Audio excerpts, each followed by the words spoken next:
What makes for a good AI agent? What are some principles for creating them? And are there any examples of actually applying these principles? We're going to answer these questions in the third lesson of the AI Agents for Beginners course.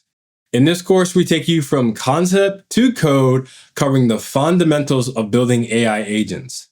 In this short video, follows along with the written lesson, including translations and a code sample that you can find at the link above and below this video. But let's get started at what makes a good AI agent.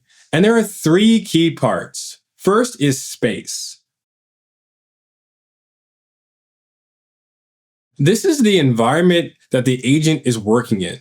And in this space, you should focus on connecting events, people, and knowledge. An agent should be easily discoverable while being able to transition from being in the foreground and background based on the user's needs. To apply this principle, we can build this in the UI or UX of our applications, such as providing basic instructions on how to use the agent, like what the agent should be used for, and if it has certain limitations. Second is time.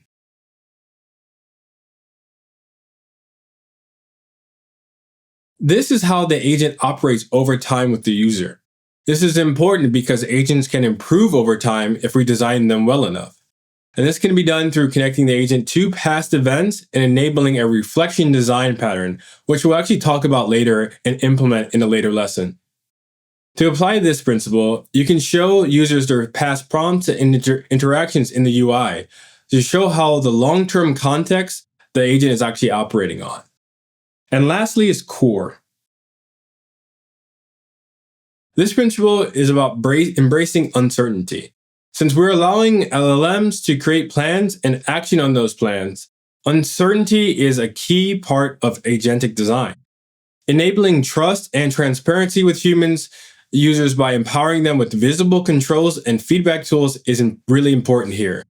Much like you have controls over this video like pause, play, captions, and speed control for those like me who watch everything at 2x speed, your users should have a similar level of diverse access of controls of an agent, like turning it on and off.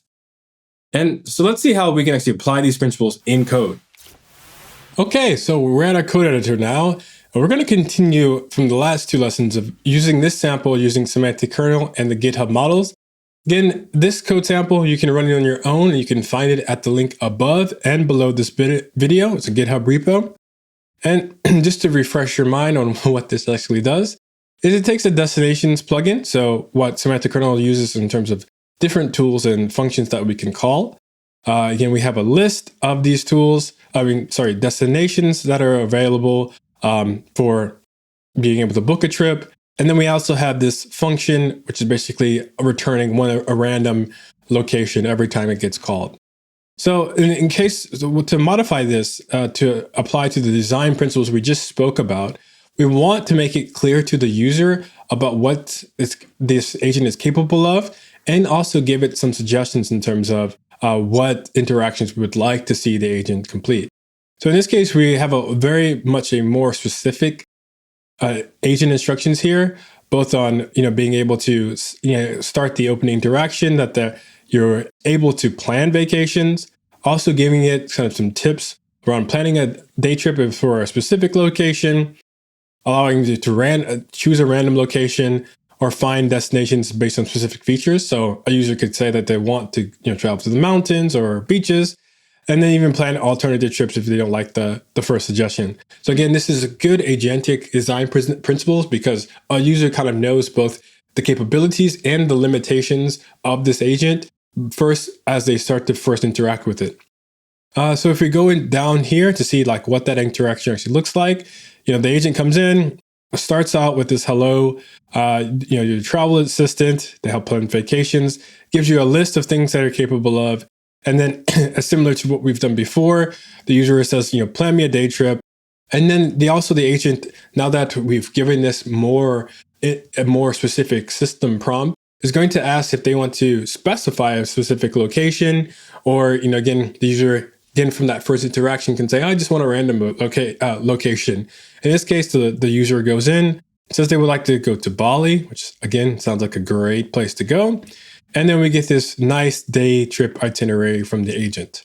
So that was how to apply some of the agentic design principles around prompting and being very transparent with the limitations and capabilities of an agent in code. And we'll see you in the next lesson.